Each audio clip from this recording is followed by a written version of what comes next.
بسم اللہ الرحمن الرحیم۔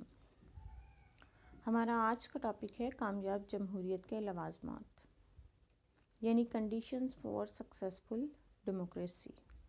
کون سی چیزیں ہیں جو ہوں گی جن کو دیکھ کے کسی معاشرے کے اندر جہاں پہ جمہوری سسٹم چل رہا ہے تو ہم اس کو کہیں گے کہ یہ ایک کامیاب جمہوریت ہے۔ اس میں سب سے پہلے سیاسی شعور اور فرض کا احساس آتا ہے۔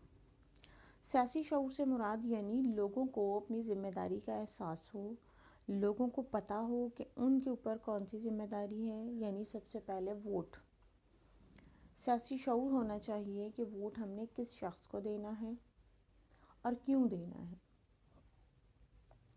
یعنی یہ شخص جو ہے آگے جا کے حکومت کا حصہ بنے گا اور جو ہے وہ ہمارے لیے، عوام کے لیے بہتر کام کرے گا۔ کیا اس کے اندر یہ صلاحیت موجود ہے، کیا یہ پڑھا لکھا شخص ہے، کیا وہ اس کام کو، جس کام کے لیے ہم اس کا انتخاب کر رہے ہیں، وہ اس کو پورا کرے گا یا نہیں کرے گا۔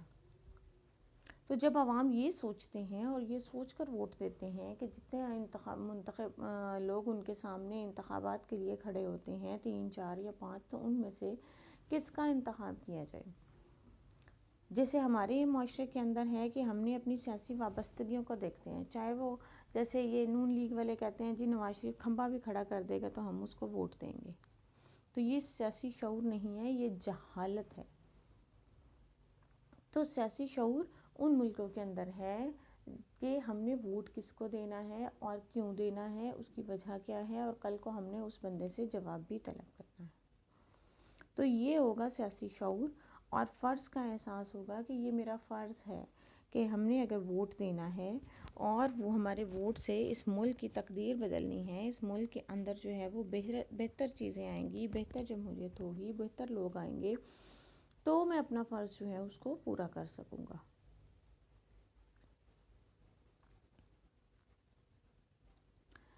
اور دوسری ذمہ داری کی اور سیاسی شعور کی بات یہ ہے کہ ایسا نہ ہو کہ ایک پارٹی کے لوگ جو ہیں وہ دوسری پارٹی کا موقف سن کے ان کے سر پھاڑنے لگ جائیں، ان کے گلے پڑ جائیں، بلکہ ان کے موقف کی عزت کریں کہ وہ ان کا موقف ہے۔ اگر کوئی اپنی بات کرتا ہے موقف، اس کو تحمل سے سنیں، اس کو آرام سے سنیں، ان کا آزادی حق رائے دہی ہے، وہ ان کو اس کا استعمال کرنے دیں، ان کو ان کی بات کرنے دیں، اور آپ جب اپنی بات کریں تو دوسرے لوگ بھی جو ہیں آپ کو تحمل کے ساتھ سنیں۔ ایسا نہ ہو کہ ہم ایک دوسرے سے جو ہے وہ لڑ پڑیں، جیسے ہمارے معاشرے میں اکثر اوقات ہوتا ہے کہ سیاست کی بات کرتے کرتے لوگ جو ہیں عموماً لڑ پڑتے ہیں، یعنی وہ سیاسی لوگ جن کی وجہ سے، یا پارٹیوں کے وہ نمائندے پیپلز پارٹی والے ہیں اگر، تو وہ جو بھی ان کے لیڈران ہیں اس کی وجہ سے، یا مسلم لیگ والے اپنے لیڈر کی وجہ سے، یا پی ٹی آئی والے اپنے لیڈر کی وجہ سے، ٹھیک ہے، اگرچہ ان کے اندر جو ہے وہ خصوصیات کا ڈفرنس ہے، بہت ساری چیزوں کا ڈفرنس ہے، لیکن اگر ہم اپنے دوستوں کے ساتھ، اپنے رشتہ داروں کے ساتھ، اپنے ملنے جلنے والوں کے ساتھ جو ہماری عزت کرتے ہیں، جن کے اگر گھروں میں ہم چلے جائیں تو ہمیں کھانا، چائے پانی پوچھتے ہیں، کھانا کھلاتے ہیں، ہم ان کے گھر میں بڑے دھڑلے سے بیٹھتے ہیں، وہ ہمارے گھر میں آ جائیں تو ایسے ہی ہوتا ہے۔ تو ان لوگوں کے ساتھ جن کے ساتھ ہمارے اتنے اچھے روابط ہیں، ان سیاستدانوں کی خاطر جب ہم جھگڑ لیتے ہیں، لڑائی کر لیتے ہیں، اپنے جو ہے وہ کن کی خاطر، جن سے ہم اتنی محبت کرتے ہیں، سیاستدانوں کے، جن کے اگر ہم دروازے پہ چلے جائیں تو ان کا گارڈ ہمیں گھر کے اندر انٹر نہیں ہونے دے گا، ٹھیک ہے۔ تو ان لوگوں کی خاطر ہم اپنے ان پیارے رشتوں کے ساتھ جو ہے وہ بگاڑ ان میں پیدا کر دیتے ہیں، ان کے ساتھ لڑائیاں کر لیتے ہیں، ان کے ساتھ ہم فضول قسم کی گفتگو اور غصے میں آ جاتے ہیں، کیونکہ ہمارے اندر یہ برداشت نہیں ہوتی کہ ہم دوسرے کا موقف سن سکیں۔ تو جن ملکوں کے اندر جہاں پہ جب یہ شعور آ جاتا ہے، سیاسی شعور، اور پھر فرض کا احساس آ جاتا ہے، تو وہاں پر پھر اس قسم کی لڑائیاں جھگڑے نہیں ہوتے، ٹھیک ہے۔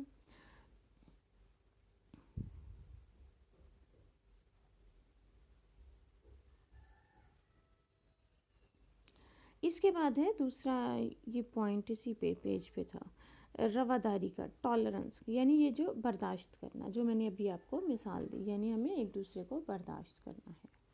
ٹھیک ہے. اس کے بعد ہے جی معاشی مساوات، اکنامک ایکوالٹی.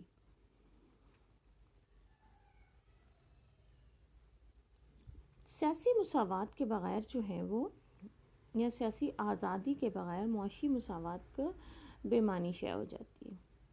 یعنی جمہوریت کے قیام کو اسی صورت میں ممکن بنایا جا سکتا ہے اگر ووٹروں کے درمیان اقتصادی فرق زیادہ نہ ہو. یعنی بہت زیادہ لوگ غریب نہ ہوں، بہت زیادہ امیر نہ ہوں، بلکہ مڈل میں ہوں، درمیانہ طبقہ ہو، تو وہ پھر صحیح فیصلہ کر کے صحیح لوگوں کو سامنے لا سکتا ہے. لیکن اگر بہت زیادہ غریب لوگ ہوں گے تو پھر بہت زیادہ امیر جو لوگ ہوں گے وہ ان کا استحصال کرتے ہیں.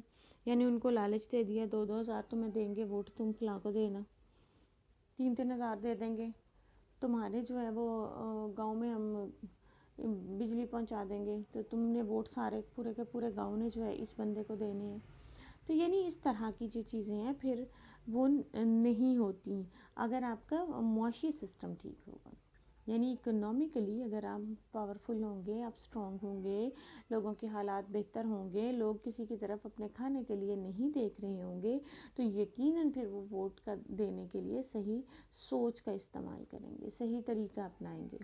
لیکن جب ان کے پاس کھانے کی لالے پڑے ہوتے ہیں تو پھر جو شخص بھی انہیں چاہے 2,000 ہی دے ان کے لیے، تو 2,000 بھی بہت بڑی رقم ہوگی، تو وہ پھر اس کو استعمال اس طرح سے وہ ان سیاستدانوں کے ہاتھوں استعمال ہوتے ہیں. پھر آ جاتا ہے معاشرتی انصاف. تو معاشرے کے اندر جو ہے وہ بنیادی طور پر حقوق فراہم کیے جاتے ہیں، اور حقوق جو ہے وہ تمام انسانوں کے لیے برابر ہوتے ہیں.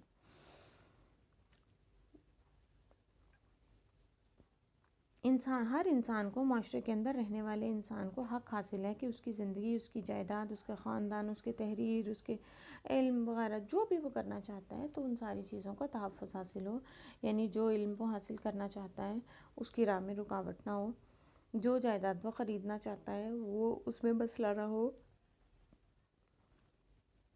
پھر جو ہے اس کی جان کی حفاظت کی جائے معاشرے کے اندر. ٹھیک ہے. تو یہ سارے کے سارے جو ہیں وہ امیر اور غریب میں کوئی فرق موجود نہ ہو، یہ جمہوریت کی خصوصیت ہے. جبکہ ہمارے ہاں تو جمہوریت کی آڑ میں جو ہے وہ ڈکٹیٹرشپ کی جاتی ہے.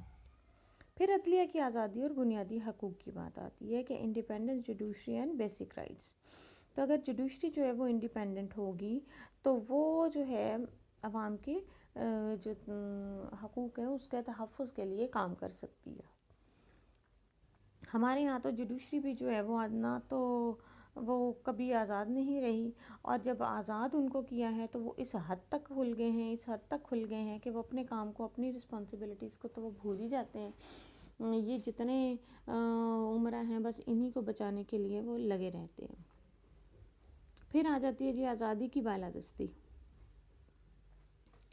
باقاعدہ جو تحریری آئین موجود ہوتا ہے ہر ملک کے اندر، اس کے شعبوں کی تنظیم اور ان کے درمیان باہمی جتنے بھی روابط ہوتے ہیں اس کی وضاحت کی جاتی ہے.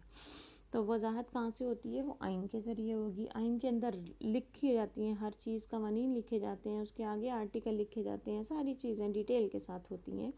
تو قانون ہمیں تحفظ فراہم کرتا ہے. پھر آ جاتا ہے فعال سیاسی پارٹیاں کے جمہوری نظام کی یہ خوبصورتی ہے کہ اس کے اندر پارٹیاں جتنی بھی ہوں وہ فعال ہوں. ہمارے ہاں بھی بہت فعال ہیں لیکن دوسری حکومت کو گرانے کے لیے. ایسے نہیں ہوتا کہ کوئی بھی پارٹی آئے تو ہم اس کو جو ہے وہ ٹک کر کام کرنے دیں. لیکن پہلے تو خیر یہ اگر آپ یہ کہیں گے کہ بینظیر کی حکومت، پیپلز پارٹی کی حکومتوں کو گرایا گیا، یا پھر یہ نواز شریف کی، تو ان کے بارے میں تو میں کہوں گی کہ یہ اسی کے مستحق تھے.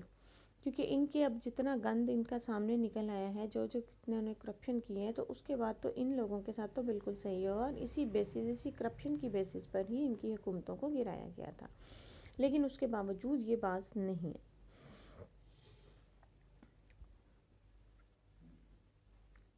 تو یہ جو فعال سیاسی پارٹیاں ہوتی ہیں وہ ملک کی بہتری کے لیے جو ہے تنقید کرتی ہیں دوسرے حکومت پر، یہ نہیں کرتی کہ حکومت کو گرا دیا جائے، ان کی بہتری کے لیے کوشش کی جاتی ہے، اور جیسے جیسے جہاں پہ ان کو لگتا ہے کہ اس کام کے اندر یہاں پہ غلطی ہوئی ہے حکومت سے، تو اس کو پوائنٹ آؤٹ کرتی ہیں تاکہ وہ اپنی غلطیوں کو درست کر لیں۔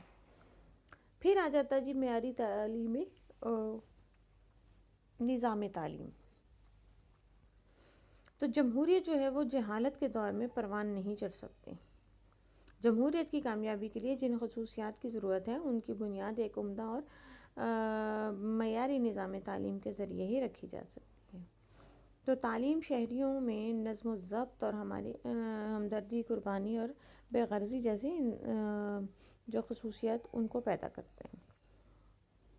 تو جس معاشرے کے اندر تعلیم عام ہوگی، لوگ جو ہیں وہ تعلیم کے بغیر کوئی شخص نظر نہیں آئے گا تو یقیناً اس کی اقدار میں اضافہ ہو جاتا ہے۔ تو وہ جمہوری نظام ہمیں نظر آتا ہے کہ واقعی اس کے اندر جو ہے وہ لوگوں کی رائے اور لوگوں کی بہتری کے لیے کام ہو رہا ہے۔ اس کے بعد آ جاتا ہے آزادی، مساوات اور اخوت۔ تو یہ بھی چیزیں وہی 3 بنیادی قدریں ہوتی ہیں، عوام آزاد ہوں، ان پر پابندیاں نہ لگی ہوں، ان کے اظہار حق رائے دہی ان کے پاس ہو، تقریر کا حق ہو، وہ جو کہنا چاہے بول سکیں۔ اس کے بعد جو ہے وہ مساوات ہو، یعنی قانون کی نظر میں سب لوگ برابر ہوں، امیر اور غریب کا کوئی فرق نہ ہو۔ پھر جو ہے وہ ایکوالٹی ان کے اندر اخوت ہو، پھر ایک دوسرے کے بھائی چارے یعنی ایک دوسرے کے مصیبت کے وقت ساتھ دینے والے ہوں۔ تو یہ چیز تو خیر ہمارے معاشرے کی خصوصیت ہے کہ جب بھی کبھی جو ہے وہ ہمارے اوپر مشکل پڑی ہے، مثلا کوئی سیلاب آ گیا، زلزلہ آ گیا، کوئی بھی آفات آ گئی، کچھ بھی ہو گیا، تو اس میں فوراً ہم ساری قوم جو ہے وہ اکٹھے ہو جاتے ہیں اور فوراً ہم دوسروں کا ساتھ دیتے ہیں، ان کے لیے جتنا بھی ہو سکتا ہے، ہر امیر غریب جو ہے ان کی ہیلپ کر رہا ہوتا ہے۔ پھر نظم و ضبط جو ہے وہ آ جاتا ہے معاشرے کے اندر۔ نظم و ضبط جو ہے جو کہ ابھی ہمارے معاشرے کے اندر نظر نہیں آتا، تو نظم و ضبط جو ہے وہ بھی بہت زیادہ ضروری ہوتا ہے۔ پھر لوگوں کو پتہ ہوتا ہے کہ معاشرے کے اندر انہوں نے کیسے جو ہے وہ زندگیوں کو گزارنا ہے، کس طریقے سے انہوں نے آگے چلنا ہے۔ جو ہے وہ معاشرے کے اندر اگر کہیں وہ گئے ہیں تو قطار میں کھڑے ہو کے اپنی باری کا انتظار کرنا ہے، کہیں بھی کوئی کام کر رہے ہیں، کوئی بدامنی ہو گئی ہے تو یہ نہیں ہوتا کرنا کہ وہاں پہ مزید جو ہے وہ ہلڑ بازی کی جائے، مزید اور چیزیں ایسی کی جائیں، بلکہ وہاں پر تمام چیزوں کو اس کو ودن منٹس یا فوری طور پر اس کو کنٹرول کر لیا جائے۔ تو یہ یہاں تک آج ہم اس کو ختم کرتے ہیں، کافی لمبا چیپٹر ہے، اب نیکسٹ میں باقی جو ہے اس کے پوائنٹس اس کو ڈسکس کریں گے۔